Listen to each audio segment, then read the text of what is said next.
هو الذي أرسل رسوله بالهدى ودين الحق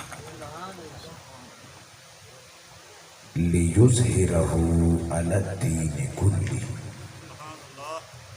وكفى بالله شهيدا. صدق الله مولانا العظيم. مولاي صل وسلم دائما ابدا على حبيبك خير خلق كلهم. اللهم صل على سيدنا محمد وعلى آله وأصحابه وبناته وعشاقه اجمعین. صد بار شکر اس پیدا کرنے والی ذات کا جس کی عنایت کردہ توفیق اور فضل و کرم سے ماہ محرم الحرام کی وہ بابرکت گھڑیاں کہ جس وقت آل نبی اپنا فرض نبھا کے دین کو غالب کر چکے تھے، شہدائے کربلا اپنے مقام جنت میں اور وارثان اسلام پیمبران کربلا سیدہ زینب کی سربراہی میں مشن حسین کو آگے بڑھا رہے تھے. میں اس خوبصورت بزم کو سجانے پر جملہ کمیٹی انتظامیہ بالخصوص محترم جناب برادر حافظ محمد نگاہ صاحب اور آپ کی تمام ٹیم کو مبارکباد دیتا ہوں اور دعا گو ہوں اللہ رب العزت حب اہل بیت سے غلامی کے اس اظہار کو ہمیشہ پہلے سے بڑھ کر نبھانے کی توفیق عطا فرمائے. محترم و محتشم حضرت علامہ مولانا قاری باقر سیالوی صاحب، محترم جناب حافظ محمد ذاکر سیالوی صاحب، محترم جناب حافظ محمد اشرف سیالوی صاحب، حافظ محمد مظہر سیالوی صاحب، دیگر ذی قدر معزز مہمانان گرامی قدر، خواتین و حضرات، میں نے آپ کے سامنے قرآن مجید فرقان حمید سے جو آیے بینہ تلاوت کرنے کا اعزاز حاصل کیا. اس آیے مبارکہ میں مقصد شناسی ہے. اللہ رب العزت نے دنیا میں کوئی بھی شے مقصد کے بغیر پیدا نہیں کی. انسان ہو یا کچھ اور ہو، جس کو اپنے مقصد کا نہیں پتا اس کی زندگی فضول ہے. اللہ رب العزت نے فرمایا ربنا ما خلقت ھذا باطلا، میں نے بغیر وجہ کے کوئی شے پیدا ہی نہیں کی. اللہ نے باطل کوئی شے بغیر مقصد تعین کے پیدا ہی نہیں کی. دنیا میں جو کچھ ہے ہر شے کا کوئی نہ کوئی مقصد ہے. کبھی آپ نے سوچا ہے کہ وہ کتنا عظیم مقصد ہوگا، وہ کتنا مہنگا سودا ہوگا کہ جس کے لیے نبی کی ساری آل کو قربان کرنا پڑا. بندہ جب بھی کوئی چیز بیچتا دیتا ہے تو وہ دیکھتا ہے کہ مجھے اس کے بدلے میں کیا ملے گا. ہمارا بھی سوال یہ ہے کہ اے اللہ، نبی کی آل حسین اور حسین کی ساری آل قربان ہو گئی، اس کے بدلے ملے گا کیا؟ اس کے بدلے کیا ملے گا؟ کربلا بپا ہونے کے بعد کیا ملے گا اس عظیم قربانی کے؟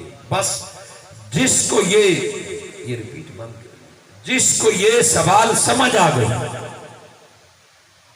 اسے مقصد حسین سمجھ آ گئی. جو آیہ بینہ میں نے تلاوت کی ہے اس میں اللہ رب العزت نے اپنے پیارے محبوب محمد مصطفیٰ صلی اللہ علیہ وآلہ وسلم کہ زندگی میں آنے کا مقصد بتایا ہے۔ اللہ رب العزت نے فرمایا هو الذی ارسل رسولہ بالہدی ودین الحق۔ آپ ذرا سروے کریں اور لوگوں سے پوچھیں کہ نبی صلی اللہ علیہ وآلہ وسلم کی دنیا میں آمد کا مقصد کیا ہے، تو آپ کو جس طرح کے افراد ملیں گے وہ مقصد بتائیں گے۔ کوئی کہے گا نبی نماز سکھانے آئے ہیں، کوئی کہے گا نبی قرآن لائے ہیں، کوئی کہے گا نبی دوزخ سے بچانے آئے ہیں، کوئی کہے گا نبی جنت میں پہنچانے آئے ہیں، کوئی کہے گا نبی اللہ سے ملانے آئے ہیں۔ غلط ان میں کوئی بھی نہیں۔ نماز حج روزہ بھی نبی نے سکھایا، قرآن بھی نبی نے سکھایا ہے، دوزخ سے بھی نبی بچنے کا طریقہ بتائیں گے، جنت کا راستہ بھی نبی بتائیں گے، اللہ سے ملنے کا اور کوئی راستہ ہی نہیں ہے، یہی ہے۔ یہ غلط نہیں ہے، مگر اپنا اندازہ لگانے کی بجائے قرآن کہتا ہے اللہ سے بھی تو پوچھو رب نے اپنا محبوب تمہیں کیوں دیا ہے۔ بھلا کوئی اپنا محبوب بھی کسی کو دیتا ہے اور پھر وہاں جہاں دشمن بستے ہیں، جہاں حاسد بستے ہیں، جہاں قاتل بستے ہیں، جہاں ظالم لٹیرے کافر مشرک بستے ہیں، ان لوگوں میں اپنا پیارا محبوب بھیج رہا ہے۔ رب سے بھی تو پوچھ کہ رب نے اپنا محبوب ہمیں کیوں دیا ہے؟ کیا صرف نماز سکھانے کے لیے؟ کیا صرف حج زکات کے لیے؟ وجہ کیا ہے؟ جب اللہ سے پوچھا رب نے فرمایا هو الذی ارسل رسولہ بالہدی ودین الحق، میں نے جو محمد کو ہدایت اور دین حق دے کے بھیجا ہے، پتہ ہے کس لیے؟ لِیُظْہِرَهُ عَلَى الدِّینِ کُلِّهِ، ایک ہی مقصد ہے کہ مصطفیٰ دین کو باقی دینوں پر غالب کر جائے۔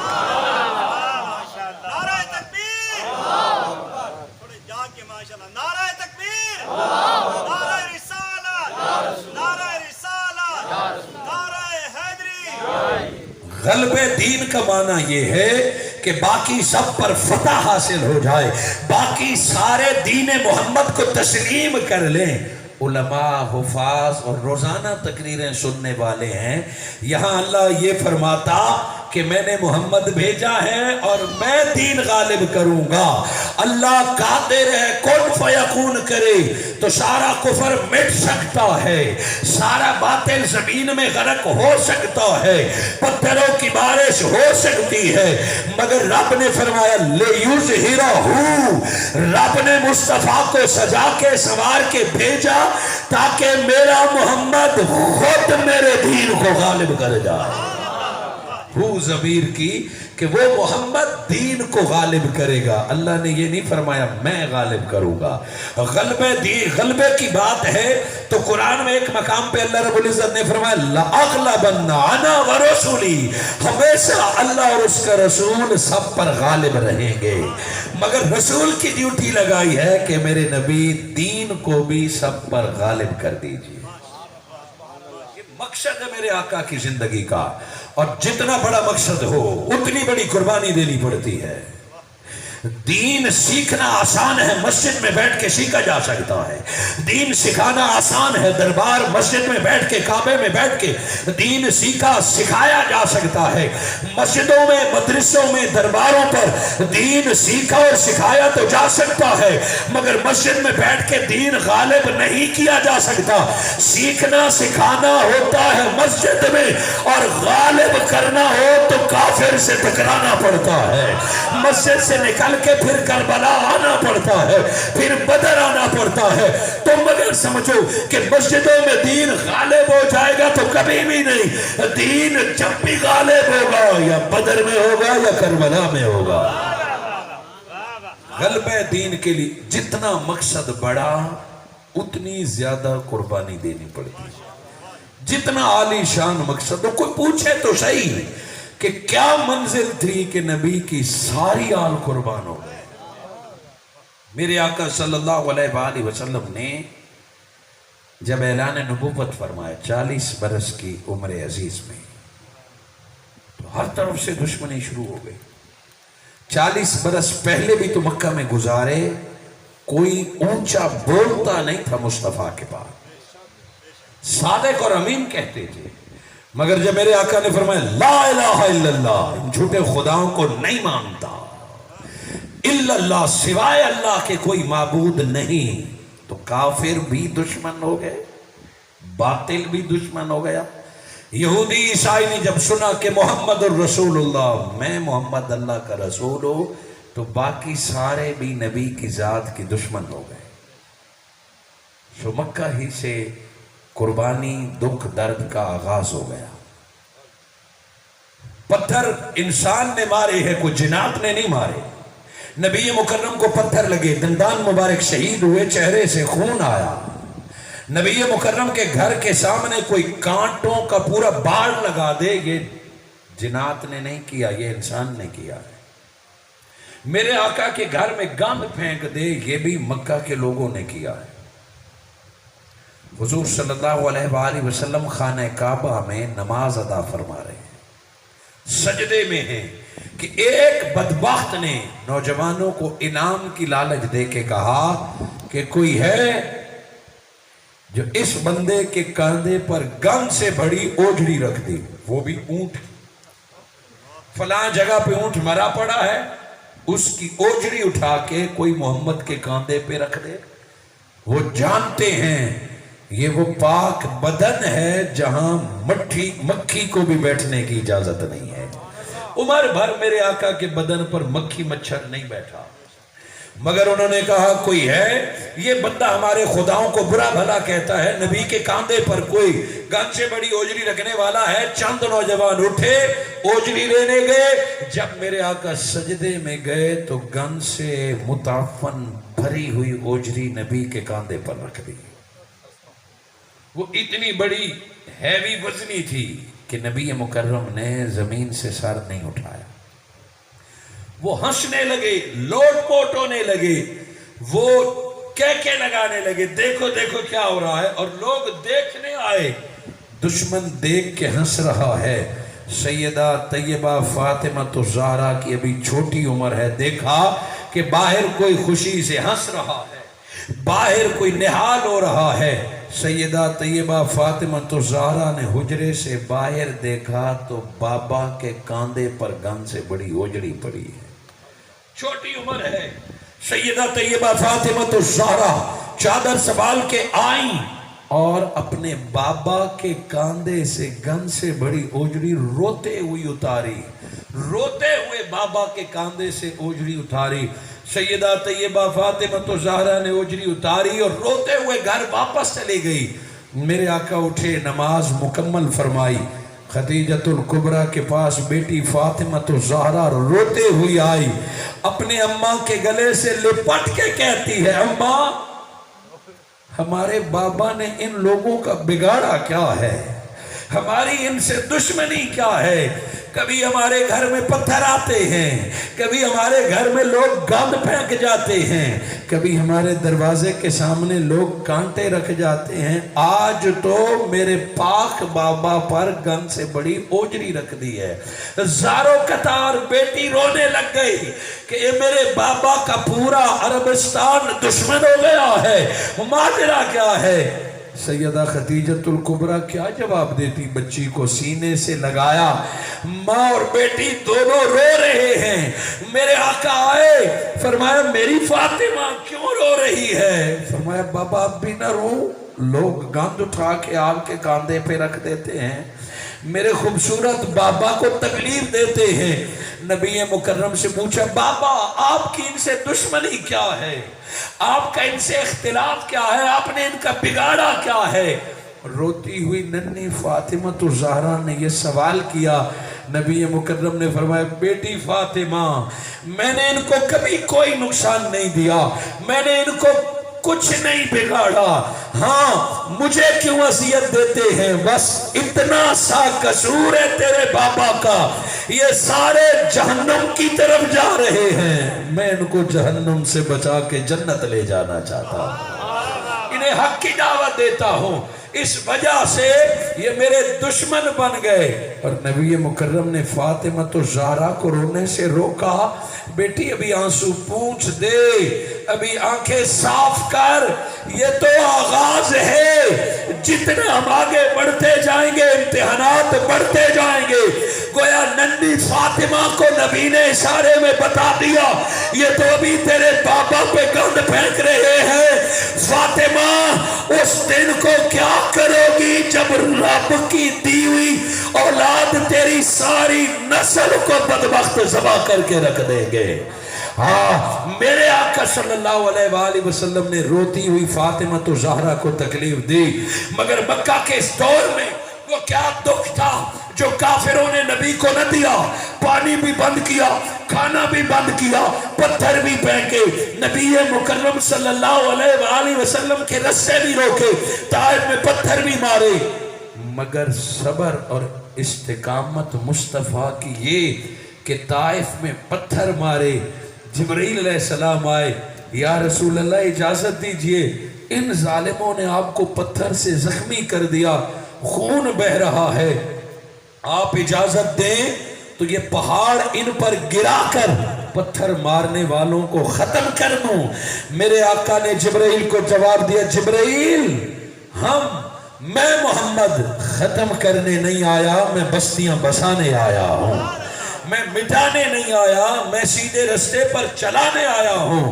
مجھے یقین ہے کہ طائف والوں نے آج میری قدر نہیں کی، مجھے یقین ہے ان کی آنے والی نسلوں کو حق کی سمجھ آ جائے گی۔ یہ مکہ کے دن گزارے، وہ وقت آیا کہ میرے آقا مدینہ چلے گئے، شہر سے نکالا، پتھر مارے، کھانا بند کیا، باتیں سنائیں، گالیاں دی، الزام لگایا، مگر میرے آقا چپ بھی رہتے تھے اور دعائیں بھی دیتے تھے۔ کافر سمجھنے لگا کہ شاید اسلام کا یہی پہلو ہے، یہ سر جھکا کے تسبیحاں پڑھتے ہیں، یہ سر جھکا کے نمازیں پڑھتے ہیں، گالیاں سن کے بھی دعائیں دیتے ہیں، پتھر کھا کے بھی دعائیں دیتے ہیں، گھر سے نکالو بھی تو چپ ہو جاتے ہیں۔ ارے تمہیں کیا پتا یہ اسلام کا ایک پہلو ہے۔ رب نے فرمایا میرے نبی کی زندگی کا مقصد اسلام کو غالب کرنا ہے، بالہدا پہلے میرا محمد سمجھائے گا، دعائیں دے گا، ہدایت کرے گا، تمہیں شعور کی دعوت دے گا، پھر بھی تم نہ مانے، جس دن تم اسلام کو بزدل سمجھو گے ودین الحق، پھر تم دیکھنا ہمیشہ چپ نہیں ہوگی، پھر محمد 313 لے کے کربلا بدر میں آئیں گے، 313 لے کے بدر میں آئیں گے، 1000 شکست کھا کے مر جائیں گے اور محمد کو اللہ فتح عطا فرما دے گا۔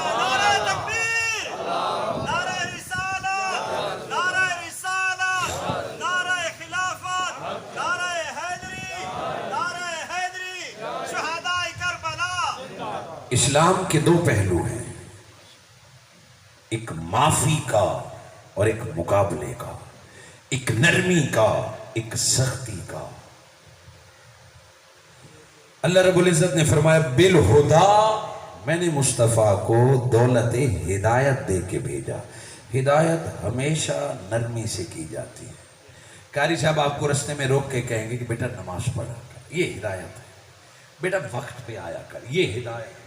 ہدایت میں سختی نہیں ہوتی، ہدایت میں نرمی ہوتی ہے، صلح ہوتی ہے، معافی ہوتی ہے، مجرم کو بھی سینے سے لگایا جاتا ہے۔ ہدایت میں سراسر نرمی ہے۔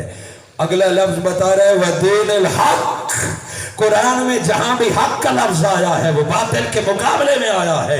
رب فرماتے ہیں وَلَا تَكْتُمُوا الشَّهَادَةَ وَمَنْ يَكْتُمْهَا فَإِنَّهُ آثِمٌ قَلْبُهُ، تم حق کو مت چھپاؤ، تم حق کو گواہی کو مت چھپاؤ۔ کبھی اللہ نے فرمایا حق اور باطل کو آپس میں نہ ملاؤ، حق حق ہے، حق آتا ہے جاء الحق وزهق الباطل، پھر باطل کو بھاگنا پڑتا ہے۔ اسلام دیکھتا ہے کہ یہ بندہ باتوں سے نہیں مانتا، یہ معافیوں سے بھی نہیں مانتا، یہ بگڑتا جا رہا ہے، پھر اللہ جہاد کی اجازت دیتا ہے۔ وہ دعائیں دینے والا محمد جب تلوار لے کے بدر میں آتا ہے تو رب پوری دنیا میں فتح عطا فرما دیتا ہے۔ دو پہلو ہیں، ایک صلح کا، معافی کا، نرمی کا، غلبہ اسلام کے لیے، دوسرا ہے باطل کو للکارنے کا، مقابلے کا، جہاد کا، تن من دھن دین قربان کرنے کا۔ میں یہ نہ سمجھو کہ ہمیشہ مسلمان تمہارے مظالم کے سامنے چپ رہیں گے، رب اجازت دے اور موقع آئے تو پھر ڈٹ جانا بھی جانتا ہے۔ آقا کی سیرت کے دو پہلو ہیں، ایک نرمی، ایک جہاد، ایک صلح، ایک مقابلہ۔ ان دو باتوں پر عمل کرتے ہوئے رب نے فتح عطا فرما دی، اور مکہ میں لوگوں نے فتح کا دن دیکھا ہے، نصر من اللہ و فتح قریب دیکھا ہے کہ میرا مصطفیٰ غالب ہوگا، نرمی سے، معافی سے، صلح سے میرا مصطفیٰ غالب ہوگا، جنگ سے، جہاد سے اور دشمن کو للکارنے سے۔ یہ میرے آقا کی سیرت کے دو پہلو ہیں۔ فرمایا غلبہ اسلام کو اگر عملاً دیکھنا چاہتے ہو تو رب نے حسن ابن علی کی صورت میں صلح والا بیٹا عطا فرمایا۔ حسن نے صلح کر کے دین کو غالب کیا، حسین نے یزید کو للکار کے دین کو غالب کیا ہے۔ حسن کی صلح بھی مرضی خدا ہے، اور حسین کا کربلا میں للکارنا بھی مرضی خدا ہے۔ کبھی اسلام صلح سے غالب ہوتا ہے اور کبھی اسلام جہاد سے۔ اب منزل کی بات چھوڑیے، رب مقصد کو دیکھتا ہے۔ جو مقصد پہ ڈٹا رہا وہ تن من دھن قربان کر لے۔ کربلا میں ظاہری طور پر حسین کا کچھ نہ بچا، علی اکبر و علی اصغر ذبح کرا کے حسین قیامت تک دین بچا گیا۔ حضرت امام حسن علیہ السلام نے صلح فرمائی، صلح میں دین کا بچا تھا، اور امام حسین علیہ السلام کربلا آئے یزید لعین بدبخت کے مقابلے میں، لِیُظْہِرَهُ عَلَى الدِّینِ كُلِّهِ، تاکہ دین غالب ہو جائے۔ کوئی پوچھے کہ شہادت حسین کا مقصد کیا ہے؟ جب بھی کوئی شہید ہوتا ہے تو پوچھ لو کیوں ہوتا ہے، شہادت کوئی کیوں قبول کرتا ہے؟ شہادت کہ پچھلے سارے گناہ معاف ہو جاتے ہیں اور اللہ جنت عطا فرماتا ہے۔ ہاں، باقی لوگوں کو جنتیں ملتی ہیں گردن کٹانے کے بعد، گولیاں سینے کے کھانے کے بعد، جب وہ ملک قوم اور دین کے لیے جان دے دیتا ہے۔ باقی شہیدوں کو جنت ملتی ہے بعد شہادت کے۔ کوئی سمجھے کہ حسین حصول شہادت کے لیے کربلا آیا ہے؟ نہ، کربلا بپا ہونا ہے 50 سال بعد۔ رب نے نبی کے نواسے حسین کو بچپن میں جنت کا سرداری عطا فرما دی تھی۔ یہ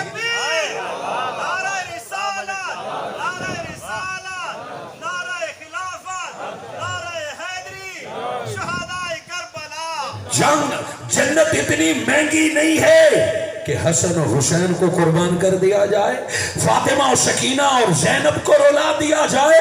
ارے جنت تو نمازوں کے بدلے، حج کے بدلے بھی مل سکتی ہے، اور حصول جنت کی بات تھی تو رب نے جنت کی کنجیاں ہی حسین کو دے دی، سرداری حسن حسین کو دے دی۔ سو بتا دیا تاکہ دنیا کو سمجھ آئے کربلا میں حسین جنت کے لیے نہیں آیا، مقصد کچھ اور ہے، مقصد کچھ اور ہے۔ ارے دوسرا مقصد جو یزید کا تھا، یزید نے مدینہ سے لے کے کربلا تک جو ظلم کیا، جو جبر کیا، یزید کی زندگی کا مقصد صرف اقتدار تھا، وہ صرف دولت تھی، وہ ساری دنیا قتل کر کے بھی اقتدار حاصل کرنا چاہتا تھا۔ اقتدار کا اندھا والد کے فوت ہونے کے دوسرے دن، حضرت معاویہ کے وصال فرمانے کے دوسرے دن فوج مدینے بھیج دی کہ جاؤ حسین کو کہو میری بیعت کر دے، نہ مانے تو اس کی گردن کاٹ دے۔ یزید لعین کی داڑھی، پگڑی، اذانیں، نمازیں اپنی جگہ پہ، مگر وہ اقتدار کا لالچی تھا، وہ دولت کا بھوکا تھا، ظاہری نمود و نماز۔ مگر میرا حسین کربلا میں اقتدار کے لیے نہیں آیا، حسین کی جنگ اقتدار کی جنگ نہ تھی۔ اور اے بدبخت، حسین تیرے کوفے کا کیا کرے گا جس حسین کو اللہ نے 2 جہاں کی سرداری عطا فرمائی ہے؟ زمین کی وارث بھی علی کی اولاد، جنت بھی علی کی اولاد، جو محمد مصطفیٰ کا وارث ہے، کیا وہ ایک کوفہ کی حکومت لینے کے لیے پورا گھرانہ قربان کر دے گا؟ تیرا کوفہ اتنا قیمتی تو ہے کہ حسین اپنی گردن کٹوا دے گا۔ حسین نہ جنت کے لیے کربلا آیا، جنت حسین کے اپنے گھر کی ہے، نہ حسین اقتدار کے لیے آیا ہے۔ حسن نے اقتدار دے کے دین بچایا تھا، حسین کو بھی اقتدار کی لالچ نہ تھی۔ حسین سمجھانا چاہتا تھا کہ غلبِ دین کیا ہے؟ مسجدوں میں بیٹھ کے نمازیں پڑھی تو جا سکتی ہیں، دین سیکھا سکھایا تو جا سکتا ہے۔ امام حسین خانہ کعبہ میں حج بھی نہیں پڑا تاکہ دنیا کو پتہ چل جائے حج کا مقام بعد میں آتا ہے، ظالم قاتل سے ٹکرانے کا مقام پہلے آتا ہے۔ کہ جب اقتدار میں قاتل بیٹھ جائے، جب مسلمانوں کے اقتدار پر ظالم قبضہ کر لے، جب شرابی حاکم بن جائے، جب جوا کھیلنے والا مسلمانوں کے امیر ہونے کا دعویٰ کر لے۔ یزید شرابی بھی تھا، یزید جوا بھی پیتا تھا، مدینہ میں بیٹھ کے یزید نے شراب پی ہے کہ یہ وہ حرام والی شراب نہیں ہے، یہ دوسری شراب ہے۔ کتے وہ پالتا تھا، بندروں کو وہ شراب پلاتا تھا، اپنی ستیلی بہنوں اور ستیلی ماں کے ساتھ نکاح کرنے کا وہ قائل تھا، ارے زنا کو وہ جائز سمجھتا تھا، سارے جرم اس میں تھے۔ حسین نے بتا دیا کہ تم مسجد میں بیٹھو، شرابی حاکم میں بیٹھ جائے پھر مسجد میں بیٹھنے کی اجازت نہیں ہے۔ امام حسین خانہ کعبہ سے نکل کے کربلا کے تسبیحاں پھیرنے والے مسجد میں بیٹھنے والوں کو بتایا کہ ایک وقت آتا ہے حج بھی قربان کر کے، جان قربان کر کے دین کو بچانا پڑتا ہے۔ کربلا میں امام حسین غلبہ دین محمد کے لیے آئے۔ جان بچانی ہوتی تو کربلا نہ آتے، خانہ کعبہ میں بیٹھے رہتے، مسجد نبوی میں بیٹھے رہتے۔ اور یزید ظالم بھی تھا، قاتل بھی تھا۔ کربلا تو بعد میں بپا ہوا ہے، کربلا سے پہلے بھی یزید کا ظلم عظیم تھا۔ اور پھر حسین کو شہید کرنے کے بعد بھی اس لعنتی کا دل ٹھنڈا نہیں ہوا۔ ابن زیاد اور شمر بدبخت کی لالچ ختم نہیں ہوئی۔ 10 محرم کے بعد تو کربلا سے بھی زیادہ ظلم شروع ہو گیا ہے۔ کوئی کہے کہ کربلا کا دن سخت تھا، ہم یکم سے 10 کے بعد خود خاموش ہو جاتے ہیں۔ یکم سے 10 تک تو مصائب اور مشکلات تھے ہی نہیں، وہ تو جام شہادت کا نشہ تھا، وہ تو سربراہ خود موجود تھا۔ شہید ہونا اتنا دکھ کا عمل نہیں تھا جتنا دکھ یزید کے دربار میں علی کی بیٹی زینب کا بیٹھنا تھا۔ دکھ تو 10 محرم کے بعد شروع ہوتا ہے، جبر اور مصیبت تو 10 محرم کے بعد شروع ہوتی ہے۔ یزید، دنیا کہتی ہے، دلیلیں ڈھونڈتی ہے کہ یزید کو تو شہادت حسین کا پتہ ہی نہیں تھا۔ چلو رہنے دیجئے ایک لمحے کو، کربلا سے پہلے کا ظلم بھی یزید کے علم میں تھا اور کربلا کا بعد والا ظلم بھی یزید خود کرتا رہا۔ کوئی یہ حادثہ نہیں تھا کہ بندہ اچانک باہر نکلا، سڑک پہ دشمن آ گیا، آپس میں مقابلہ ہو گیا، ایک مارا گیا دوسرا بچ گیا۔ یہ حادثہ ہوتا ہے۔ کربلا ایک حادثہ نہیں ہے، کربلا ایک تحریک ہے، کربلا ایک مشن ہے۔ اور کربلا کی تحریک کا آغاز 2 محرم سے نہیں ہوتا، حسین کی تحریک کا آغاز 2 محرم سے نہیں ہوتا۔ قربانی کربلا کا آغاز تو اس دن ہو گیا تھا جس دن حضرت ابراہیم نے حضرت اسماعیل کی گردن پر چھری رکھی۔ بیٹا گردن کٹوانے کے لیے تیار تھا، باپ گردن کاٹنے کے لیے تیار تھا، فقط اسی لیے کہ رب راضی ہو جائے۔ اسماعیل کی گردن کٹی نہیں، ابراہیم نے بیٹا ذبح کیا نہیں، مگر گردن کٹانے کا ثواب مل گیا، ذبح دمبا ہو گیا۔ قربانی کا آغاز اس خاندان میں شروع اسماعیل کی چھری سے ہوا تھا۔ چھری جب چلی تو کربلا کا منظر تھا، باپ بھی ذبح ہو گیا، بیٹا بھی ذبح ہو گیا۔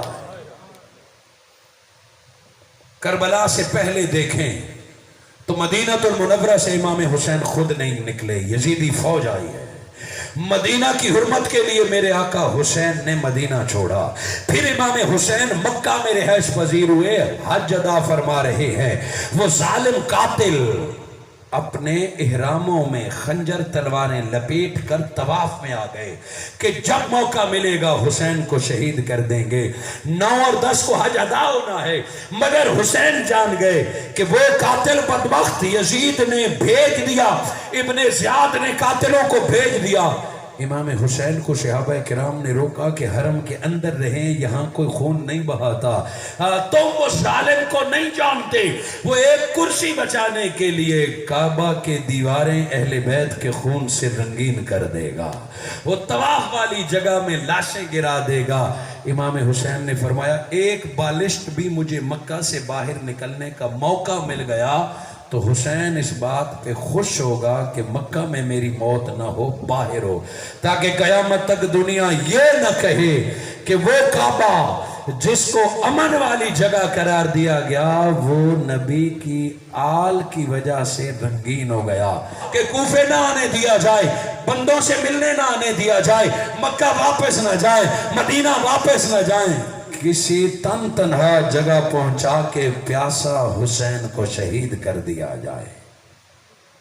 اس سے پہلے تاریخ اسلام میں کسی کافر نے بھی اپنی کافر فوج کے خلاف پانی بند نہیں کیا۔ کربلا بپا ہو گیا، یزید کا ظلم روز بروز بڑھتا گیا۔ کربلا میں آپ نے پچھلے 10 دن سنا ہوگا کہ امام حسین علیہ السلام نے اپنا پورا کنبہ 10 محرم الحرام تک قربان کر دیا۔ خواتین بھی آپ کے ساتھ ہیں، علی کی ساری آل آپ کے ساتھ ہے۔ یزید لعین اگر صرف دشمن حسین ہوتا تو 40,000 لوگوں کا ایک حسین یا 100 بندوں کو گرفتار کرنا کیا مشکل تھا، مگر اس نے جنگوں کی اصول کی بھی دھجیاں اڑا دی، اس نے ظلم اور جبر کیا، پیاسا حسین کے بچوں کو رلایا۔ عباس جنت کے لیے شہید نہیں ہوا، عباس تو اپنے چھوٹی نسل کو 2 گھونٹ پانی پلانے کے لیے قربان ہو گیا تھا۔ عباس کے ہاتھ صغرا و سکینہ اور زینب کے خشک ہونٹوں کو 2 گھونٹ پلانے کے لیے حضرت عباس شہید ہوئے۔ امام حسین علیہ السلام نے تو آخری دن تک جنگ نہ کی، نہ جنگ میں پہل کی، بلکہ آخری رات بھی حسین نے دنیا کو پیغام دیا کہ حسین کربلا میں جنت کے لیے نہیں آیا۔ یہ جملے آپ نے کئی بار سنے ہوں گے، مگر آج کے موضوع کے ساتھ دوبارہ سماعت فرمائیں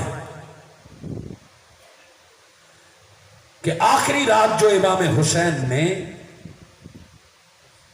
مانگی کہ آج جنگ نہ کی جائے، وہ کس لیے تھی؟ شہید تو پہلے جلدی شہید ہونا چاہتا ہے۔ امام حسین کا 9 محرم الحرام کو جنگ نہ کرنا اس لیے تھا تاکہ دنیا کو بتا دیا جائے کہ کربلا میں ہم جنت کے لیے نہیں آئے ہیں۔